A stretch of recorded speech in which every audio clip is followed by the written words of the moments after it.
Well then, Matt Bird, welcome to the Right in the Head podcast. It's truly an honor to have you here. I'm such a big fan of your books and your blog. I have told many screenwriters about you. So thank you so much for joining me today. Well, you're welcome, and thank you so much for spreading the word about my books and my blog and my everything else and my YouTube channel and everything that I have to offer. We're just I going to really appreciate that. skip straight to the end and start linking Yeah, people to all your stuff. yeah. No, your book, Secrets of Story, and then the follow-up, Secrets of Character, really did change the way that I go about screenwriting. There Hmm. we go. Class, absolute class.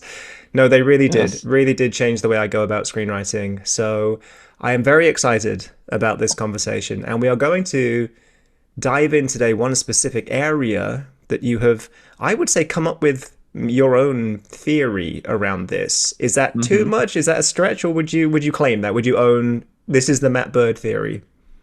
Yeah, I sort of had an explosion of theorizing that happened when I started writing advice my blog in 2010, 2011, 2012, and I came up with several, you know, copyrighted but not should be copyrighted theories, where you're trying to come up with your own lingo. And one of my trademark phrases was problem, opportunity, conflict, and that was I've been dining out on that one ever since.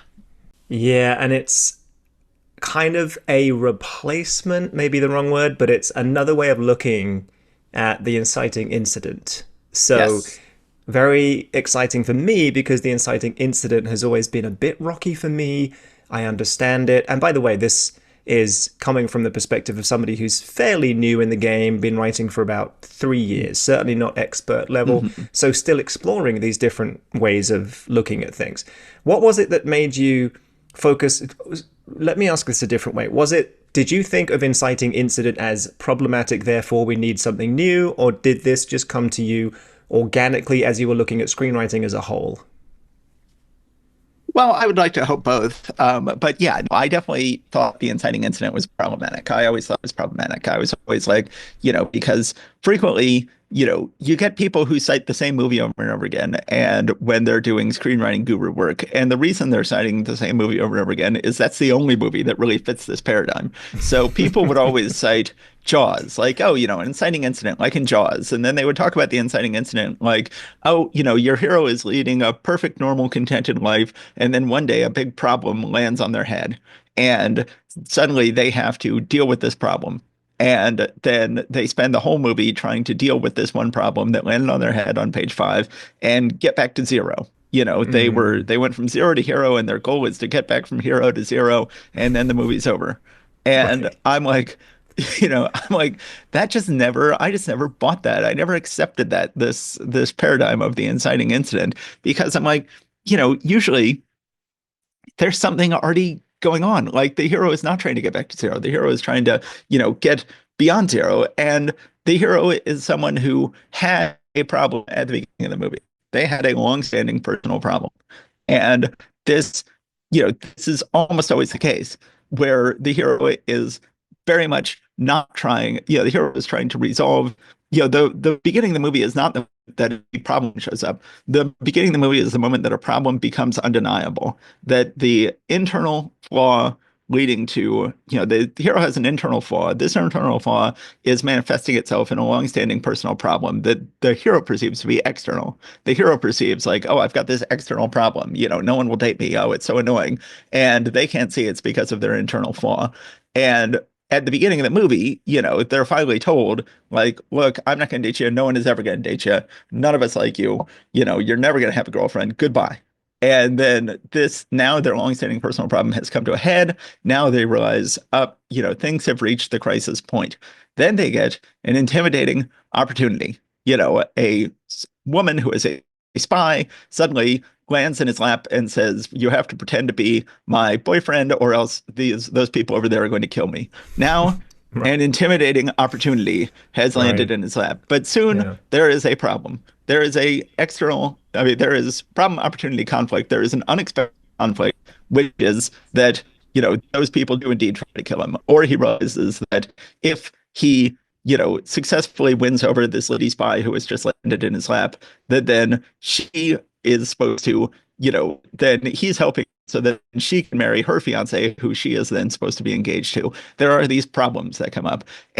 But he is not trying to get back to zero. He is not trying to get back to where he was at the beginning of the movie. He is trying to get back. He is trying to progress beyond the longstanding personal problem. Now, in order to do that, he's going to have to confront the fact that what he perceives as being an external longstanding personal problem is actually caused by an internal flaw.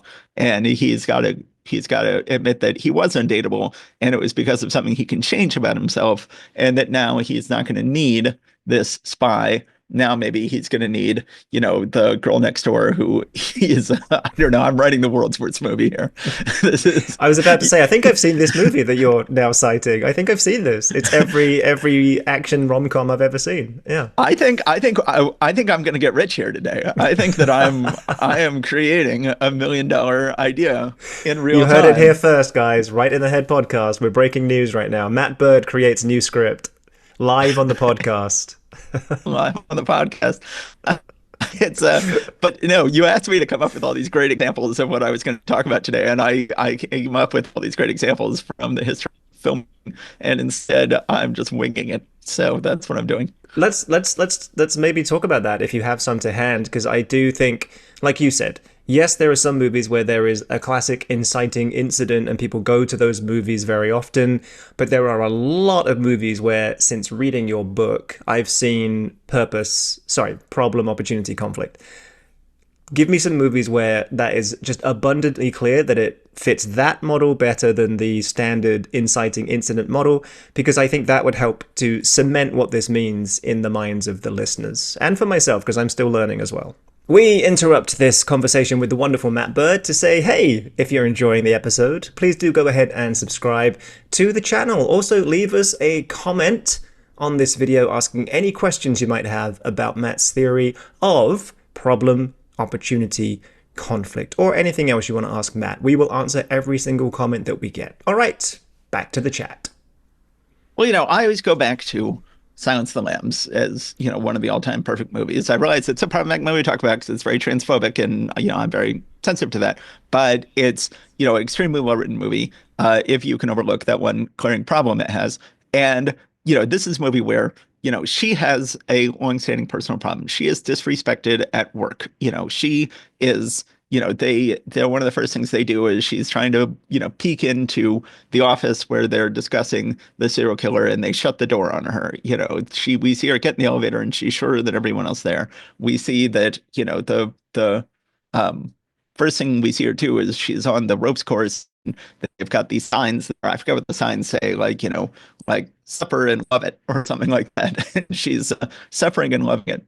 And, she is disrespected. And then she has this external problem. And then she admits, caused by her internal problem, which is that she is still traumatized by the incident with the lambs from her childhood. And she is still ashamed of her upbringing and won't admit that it could potentially be something that helps her at her job. She has all of these internal flaws. Not a lot. She's not very flawed. She's one of the less flawed characters you're going to see in classic movie stories, but she's got a small flaw and she's caused a big external personal problem. Then she gets an opportunity. Now, what is frequently the case is that the opportunity is an intimidating opportunity. It is, in this case, extremely intimidating. Her boss wants to send her to interview a serial killer. And she suspects that the reason her boss wants to send her to interview a serial killer is because she's the cutest person he could send. Is because, her boss is trying to stir the interest of this serial killer to help them catch a different serial killer. And she, must be aware on some level that what is it about her, this rookie trainee, that will stir the interest of the serial killer? Well, her boss is hoping he'll be attracted to her. And, that's humiliating right there. But it's this extremely imitating conflict. I'm sorry, it's this extremely imitating opportunity. Nobody could be more intimidating than Hannibal Lecter. He's one of the most intimidating characters in all of fiction. And then, leads to, instant conflict. It leads conflict with everybody. It leads conflict frequently the conflict should be with someone who is not just an institution, not just an idea. The conflict can't just be like, oh, that puts me in conflict with my image of myself. It should be an actual conflict with an actual person. Chilton, the head of the institution where Hannibal is institutionalized, is one of the actual conflicts she has. All sorts of, quickly he sends her on his first errand that Lecter sends her on. It is into a scary situation. There's all sorts of problem, opportunity, conflict in this movie. Yeah, it's one of the greats, as you said, and having reframed it now, having heard you talk about it in this way, it's wonderful to see exactly how this framework applies to it. And, it got me thinking about all the other movies that I've enjoyed in the past, and many of the classics fit this model. It's really intriguing to go back and kind of think, oh, yeah, no, I think Matt's onto something here. Mm.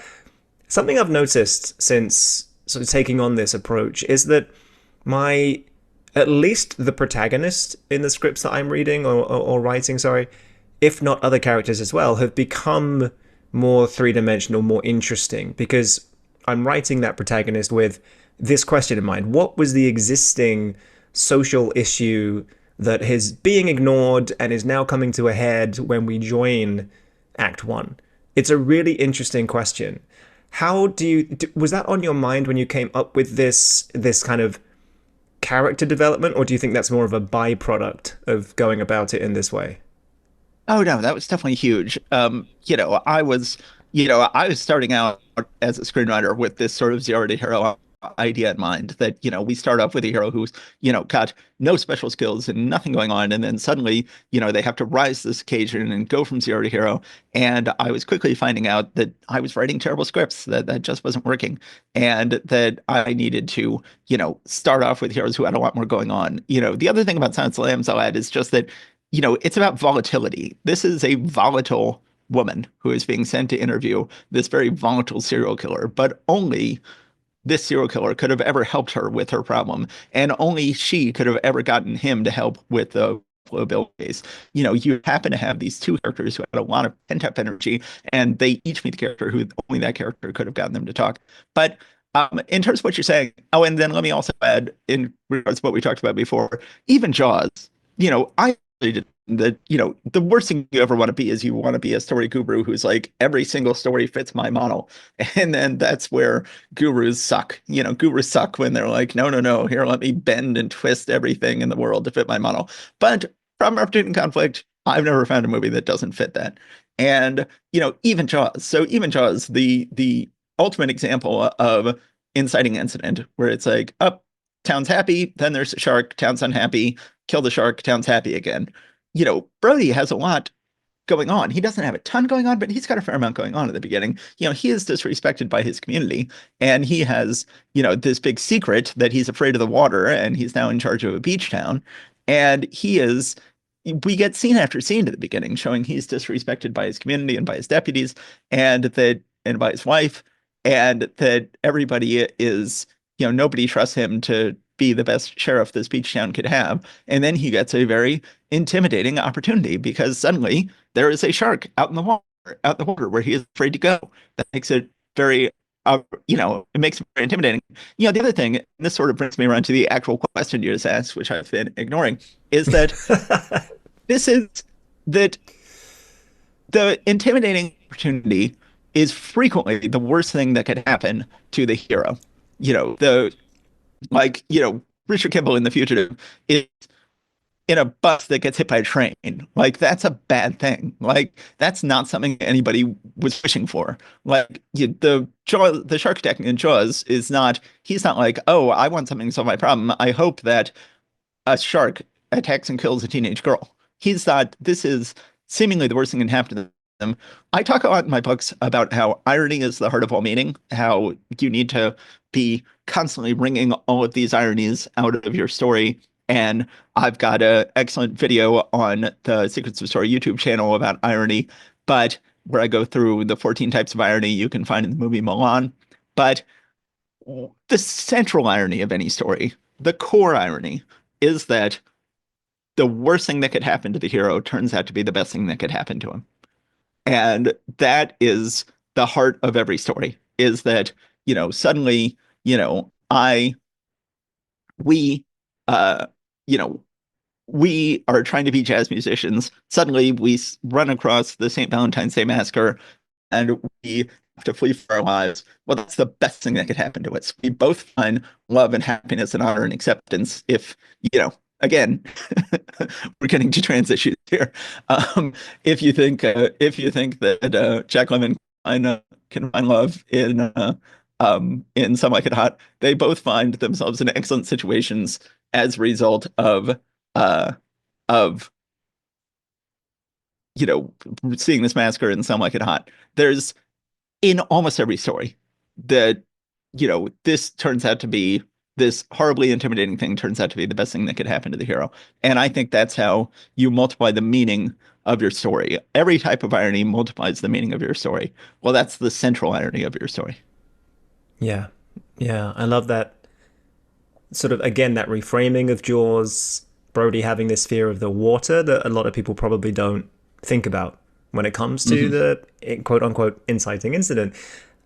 Let me make sure I've got this. So I'm going to try and walk through an example of this. I don't know why this just came to mind, but I was thinking about the movie Toy Story. Yes. I think if I've got this right, Woody, the existing problem is probably relevance to Andy. Is it his owner? Whatever the kid's name is. I think Yeah, Woody is Andy. probably knows worried. he can be. He's probably worried about Yeah. being replaced, and Yes. he needs to Woody be is Andy's favorite toy.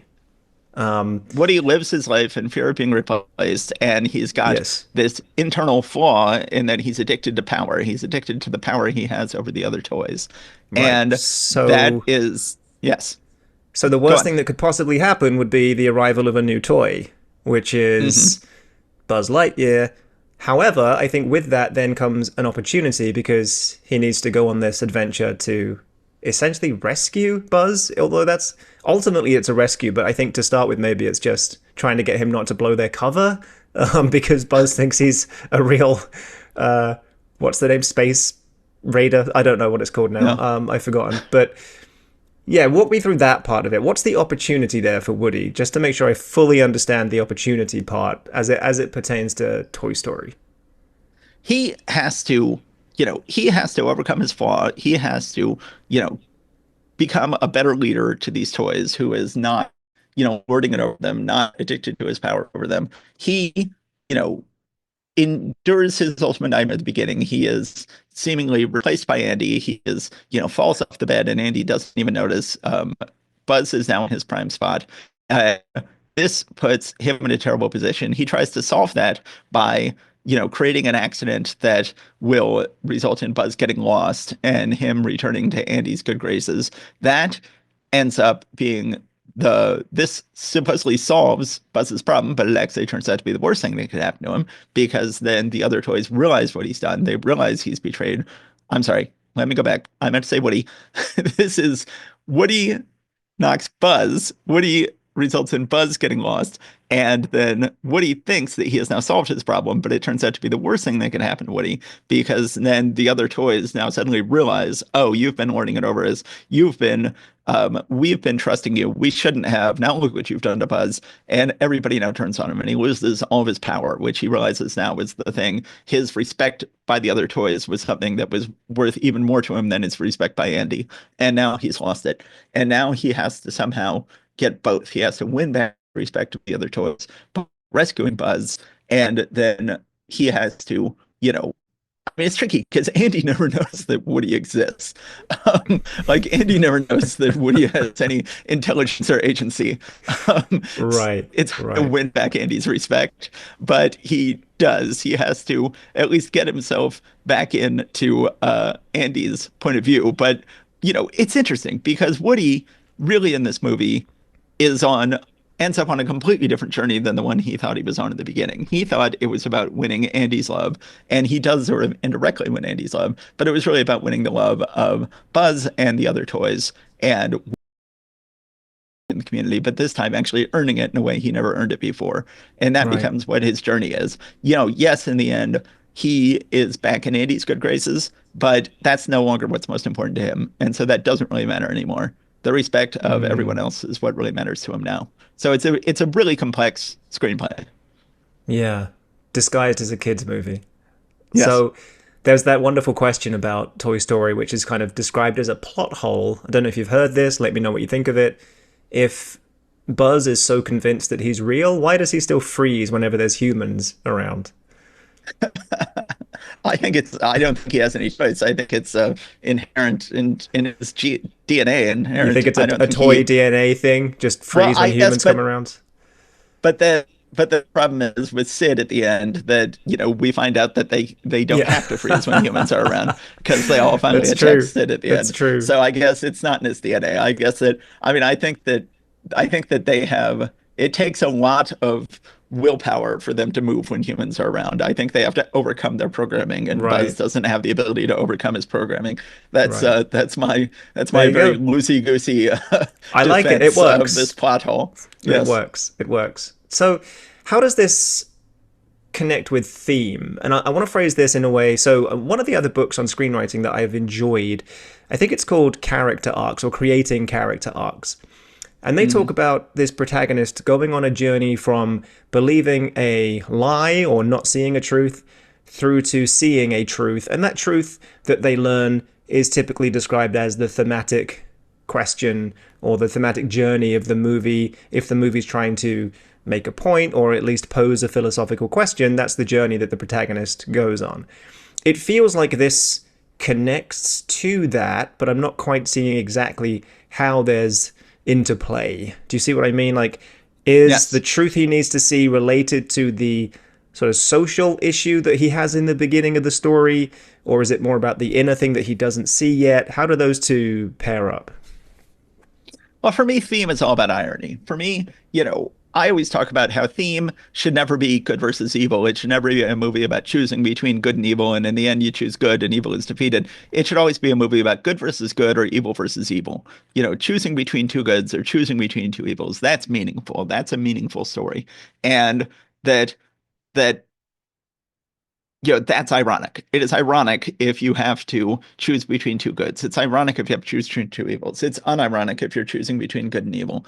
And so I always look for ways to have the ironies. I talked about how the worst thing that happens to the hero is a great irony being the best thing that could happen to him. But of course, another great irony is something else that we've been talking about, which is that their their strength and their flaw. Another great irony of any great story is that their strength and their flaw are connected, that they can't overcome their flaw because their flaw is connected to their strength. And their strength is connected to their flaw. So the stronger they become, the more their flaw is brought to the surface. You can certainly see this with Woody. Woody is a great leader, but he is someone who is addicted to power. So that is, his strength and his flaw are connected. The reason why he's a great leader is because he's driven to lead, but he's too driven to lead. And so, his strength when it becomes strong enough becomes flaw. And this is that is an irony. It is ironic that you can't overcome your strength because you can't overcome your flaw. We talk about another irony we've been talking about is that um is that the hero realizes that, some people talk about this, and I don't use this language, but going from what they want to what they need. And they realize sort of on page 90 that this isn't really about getting what they want, it's about getting what they need.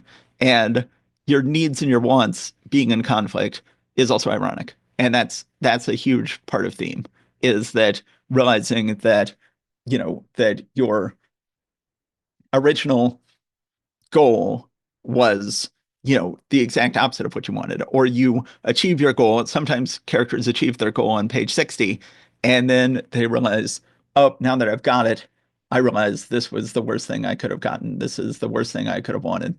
And that that's true of Woody gets rid of Buzz and discovers it was the worst thing he could have wanted.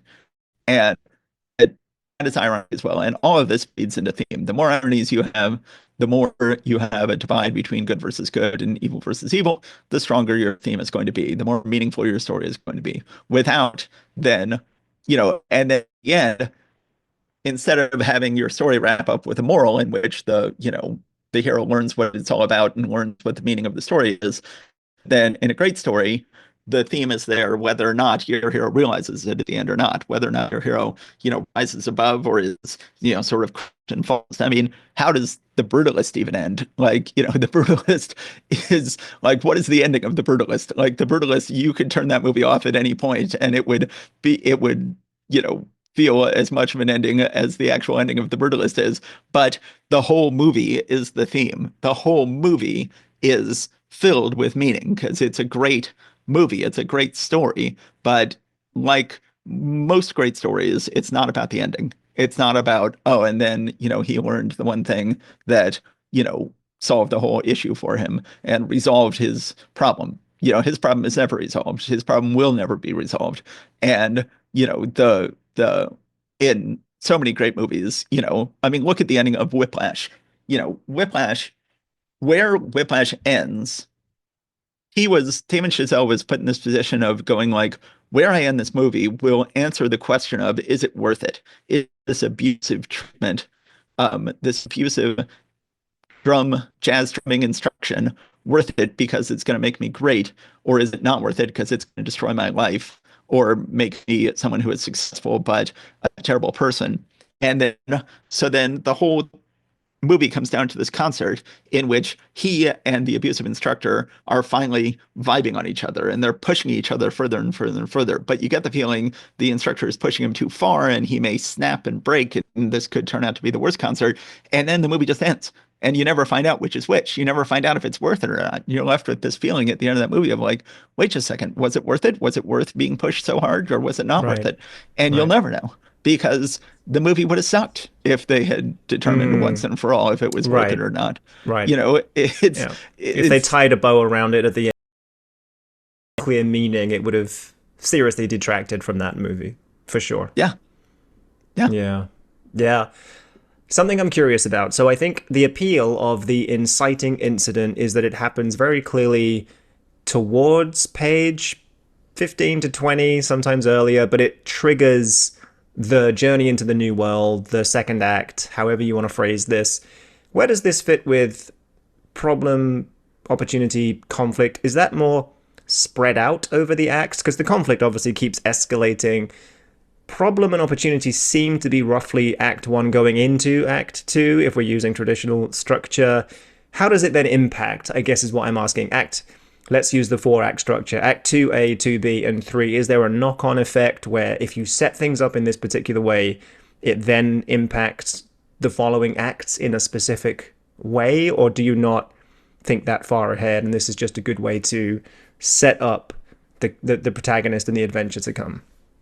Generally speaking, these all happen in the first act, though this is the first act. The first act is problem, opportunity, conflict. The first act is you have an opening scene in which the hero often receives a social humiliation and is forced to confront that they have a longstanding personal problem, that they have been disrespected or unhappy or lonely or broke, or that that finally, their car is repossessed. They can't they can't deny that they're broke anymore. Something, horrible social humiliation happens, forces to admit they have a long-standing personal problem. Then frequently, intimidating opportunity might then hit on page 5, it might hit on page 10, it might hit on page 15, and then this leads almost immediately to conflict. So if the intimidating opportunity happens on 5, this could lead to a personal conflict on page 10. This can all get going very quickly.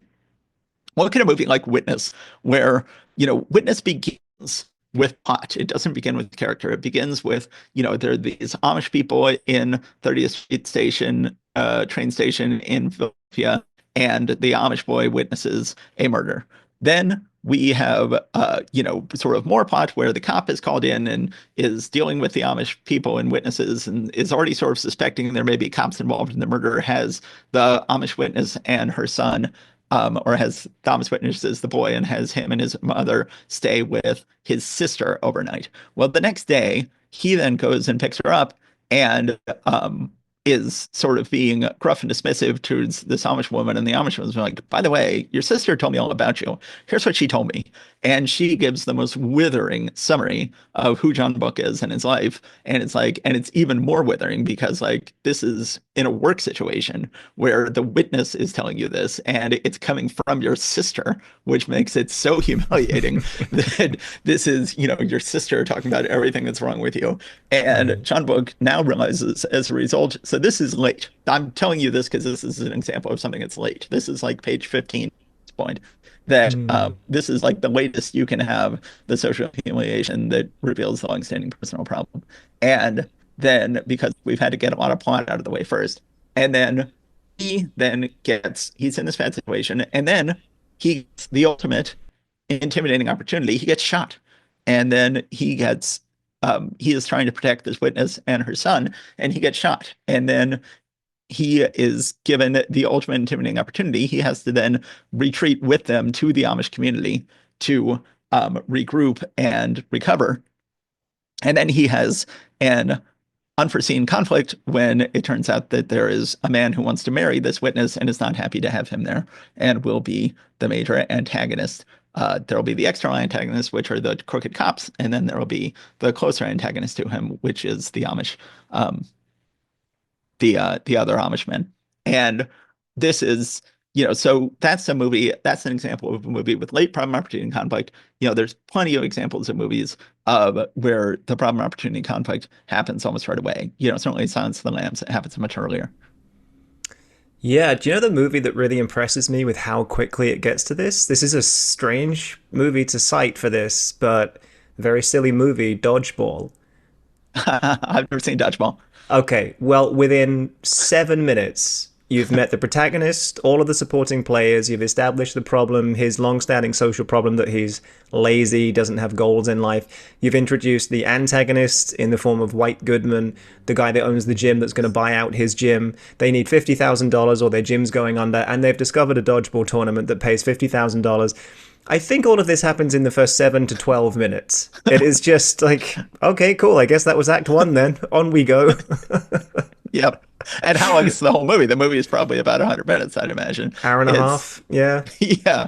There's it's unfortunately there's been this huge divide in the world of screenwriting in that Mm. the requirement of what a spec scale is expected to be has been shrinking. So now it's, you get a lot of spec sales that are like 95 pages or 100 pages, and it's very, very hard to sell a spec that is longer than 110 pages. That is, Interesting. you'll send somebody a spec that's longer than 110 pages, and they'll send it back unread, and they'll be like, no, don't you know a spec is supposed to be under 110 pages? I won't read this, Ooh. get it short. And then the actual length of movies, I don't know if you've noticed this, but it's been getting more and more and more elephantine. And the movies have been, now every movie is 2.5 hours or two Yeah. hours and 40 minutes. Even Id, which Yeah. just Something's adapts not the adding up first here. half of a musical is 2 hours and 40 minutes. And Yeah. there's Yeah. this, everybody was like, oh, the most recent Indiana Jones flopped, and the most recent Mission Impossible flopped, and the most recent, say whichever movie franchise after franchise after franchise, they're like, oh, why'd the most recent one flop? James Bond.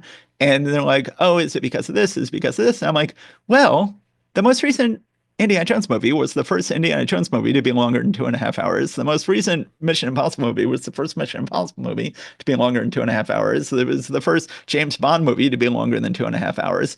And I think that is affecting ticket buyers. I think ticket buyers are tired of the too long movies. I think that last year, it was not a coincidence that Barbie was the number one movie of the year. That Barbie was one of the only big budget mainstream blockbuster movies to come out in the last 5 years that was under 2 hours. And Yeah. I thought that it was, and Barbie could have easily been 2 hours and 4 minutes like Wicked was. It could have Yeah. easily swelled up to an elephantine length. But yes, Easily. so Easily. this brings Yeah. us all back to problem, opportunity, conflict, Right. is that you can nail problem, opportunity, conflict, which again is all you need for a first act. That's what your first is. And as you said with Dodgeball, you can do it in 7 pages. You can do, Silence of the Lambs says problem, opportunity, conflict in 7 pages. You can do it in 7 pages. Good way to keep your script under 110 pages is Yeah. to deal with it quicker. However, watch Witness. No one is going to claim Witness is not a masterpiece. Witness, the problem, opportunity, conflict happens on, starting on page 15 after there's a tremendous amount of plot that happens first. Yeah. Yeah, and I think that speaks to there's a difference between strict structure and what page number things should come on, Oh, yeah. and seeing things as frameworks which point to introducing more things like irony into your story. They're not the same thing. So you can use problem, opportunity, conflict to build your protagonist, to introduce more irony. That does not mean it's happening on page 12 or you've failed. It's two very different things. Oh yeah, you can right now download Save the Cat screenplay software, or novel writing software that will actually take your page number and go like, okay, your statement of philosophy needs to happen on page 7.2, and then it will, AI will then assess your thing and go Oh like, my we can't goodness. find your statement of philosophy on page 7.2. Now that's another thing I say is that there should not be a correct statement of philosophy on page 7.2. Is that, whereas Blake Snyder says that you should have somebody correctly state the theme on page Yes. 5. Yep. I'm always Yep. saying, no, no, no, no, no. If anybody states the theme on page 5, they should get it totally wrong. And it should be totally that they should totally not understand what the theme is on page 5. Yeah. And Yeah. then it should be shocking to realize on page 90 what it actually is. And I think it's okay to have them discussing the theme, but not stating it Mhm. correctly. If you're doing that page 5, then what's the rest of the movie about? You've made your point. Yeah. So Yeah. the rest of Well, it I is talk just about the protagonist trying to catch up with the audience after that point. exactly.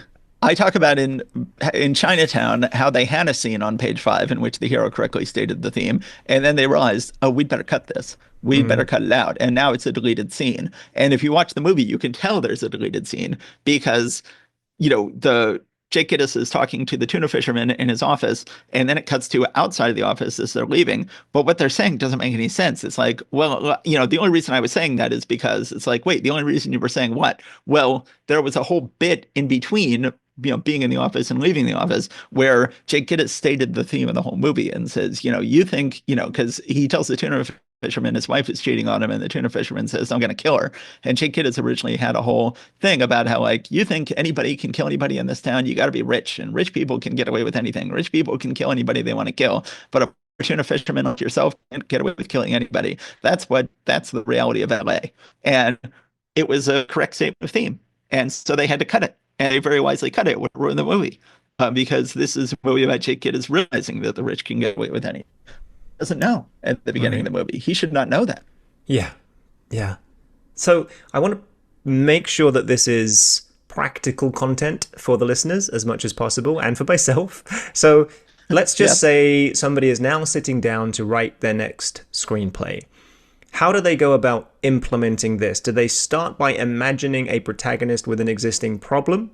Or do they think more Yes. thematically, what am I trying to say with this movie, and then reverse engineer it to create the protagonist and the problem? How would you personally advise screenwriters to go about implementing this problem, opportunity, conflict?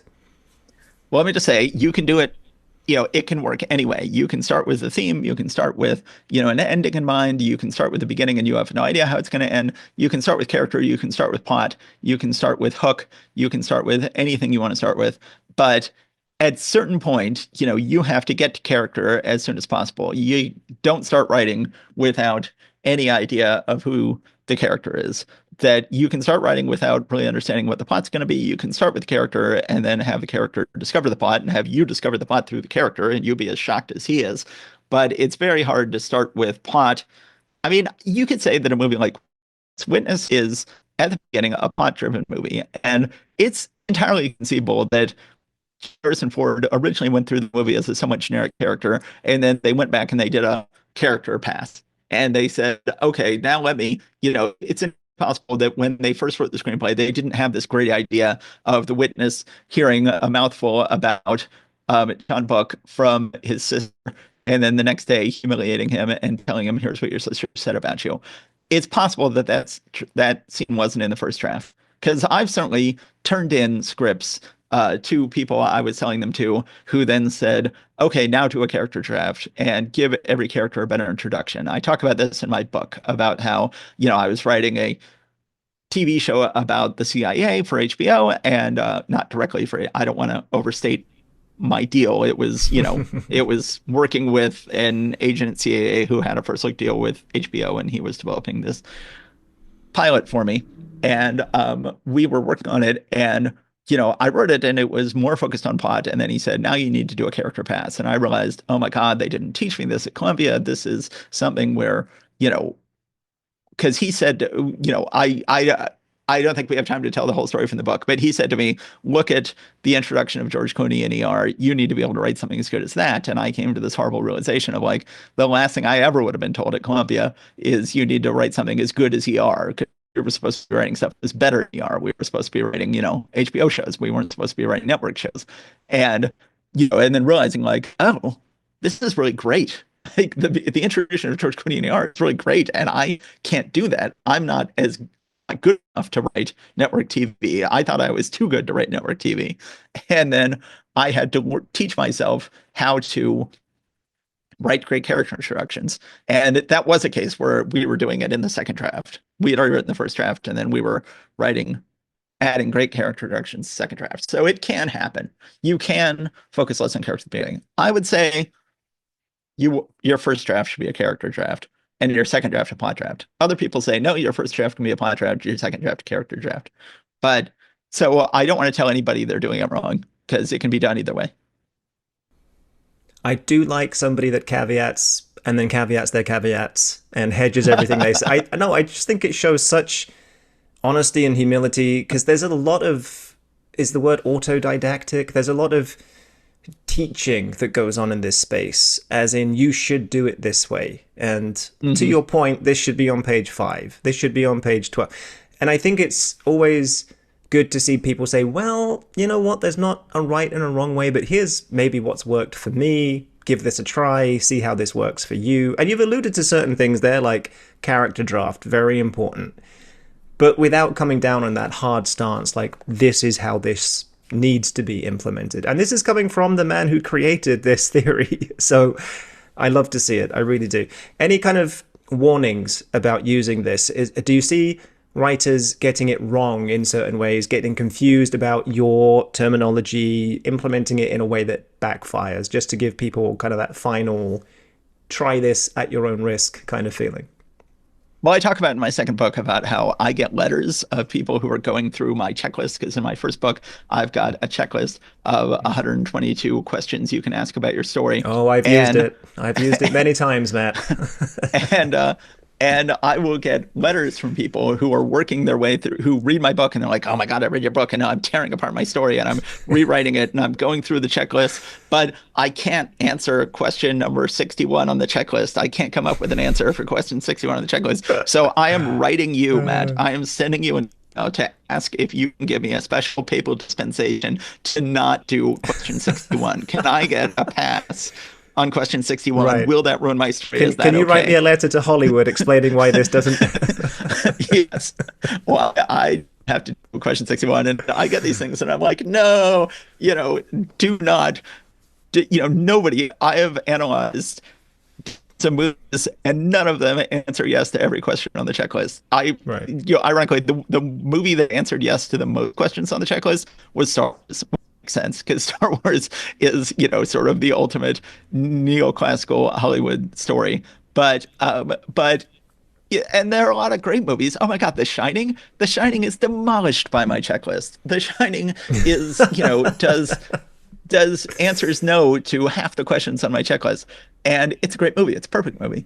And there are lots of perfect movies that answer no to lots of questions on my checklist, and there are no perfect movies that answer yes to every question on my checklist. So problem, opportunity, and conflict also falls under that category. Problem, opportunity, and conflict. If you're like, well, it's time for, I just found out about problem, opportunity, and conflict, so it's time for me to rewrite all of my screenplays, rip out what's there, add in a problem on page 5, an opportunity on page 10, and a conflict on page 15, and cram all of them into this cookie cutter mold, and then they'll be perfect. Don't do it. Don't ever do that. Don't. Yeah, I mean, who would do that? I definitely didn't do that. Don't do it. Don't give me a checklist, Matt. Don't give me a checklist. That's the problem with me, because my hyper linear logical brain is like, okay, I'm going to tick as many boxes as possible, and that will make a great script. Well, Thank you for giving me permission to not do that. When I heard that part of your book, I was relieved. I was relieved. You say it clearly in your book. Don't feel the need to check all the boxes. I honestly breathed a sigh of relief when I heard that. There was permission to fail at some of these. Yes, it's not a failure. It's no movie should be a carbon copy, cookie cutter, any other CC clean coal. I'm just coming up with things to begin with CNC, but no movie should answer yes to every question. It would be the world's worst movie. Probably. Well, I talk about in the introduction of my second book about how there was this great book called How I Became a Famous Novelist, and he finds out at the beginning that he has written the world's most cynical novel, and he finds out from a publisher, like, this is the first novel we've ever had that answers yes to every question on our checklist of commercial viability. And so now we're going to publish our novel and get rich. And he's like, oh, so you like the novel? And they're like, no, but it's terrible. It's a terrible novel, but it answers yes to every question on the checklist. It's going to work commercially, but it's a terrible book. Yeah. Yes. And so that is exactly what I'm afraid of. Right. Right. I kind of now, as a challenge, want to see if I can write a screenplay that ticks every single box, just to see what turns up. But maybe when I've got a bit more spare time. Matt, this has been, again, such an honor to talk to you and to pick your brains on this very important part of your overall thesis on creating amazing screenplays. Where can people go to find out more about you? I know people should read your blog. I know people should read your books. Where can we direct them when they can do all of those things? Yes. Buy and read my two books, The Secrets of Story and The Secrets of Character.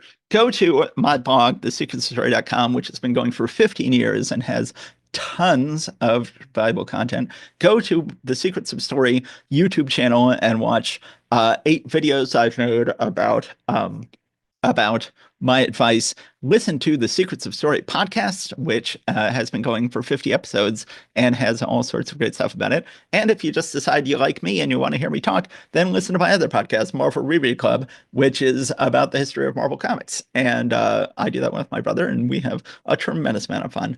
But that's just a short list of all the places you can find me on. I didn't even realize until recently about the Marvel Reread podcast, and I am a Marvel person, so I will be checking that out. We will add all of those links in the description below this video, guys. Please, please, please go check them out. Pick up a copy of Matt's book, Secrets of Story. Get started with that one. I love Secrets of Character as well, but don't overwhelm yourself. Start with Secrets of Story. That would be my advice. Sorry, Matt. I should have plugged them both equally, but I think once they read the first one, they will pick up the second one as soon as I did, because it was like, okay, I need to read more from this person. Yeah. So get started on that. Check out the blog. It will honestly change the way that you approach screenwriting, in my opinion, for the better. So that was the full-on plug. Matt, thanks again for your time, and I hope we can do a part 2 at some point in the future, or just geek out over Marvel stuff. Anytime you want to chat about that, let me know. That'd be great. Thanks so much for having me on, John. All right, Matt. You take care. Bye. Okay. Bye. Thank you so much for watching this amazing conversation with Matt Bird. Please do go and check out his books and his blog. They are just incredible. Also, if you don't mind, go ahead and subscribe to this channel. The more support we get, the more we can put out this free content to guide fellow screenwriters towards success and happiness and joy and all of that wonderful stuff. Lastly, if you want to, go ahead and click on the video on your screen now to watch another episode. We'll see you there. Cheers.